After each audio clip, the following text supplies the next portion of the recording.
Wide போட்டிருக்காருங்க.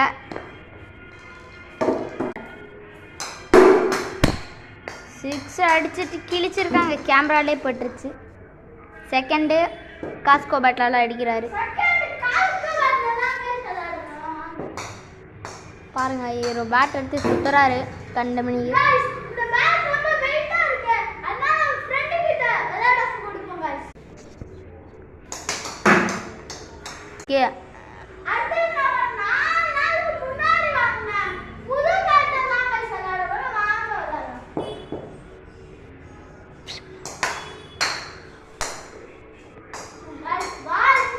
பால் இங்கே வெளியே போயிடுச்சு. வெளியே போயிட்டு இங்கே வருது.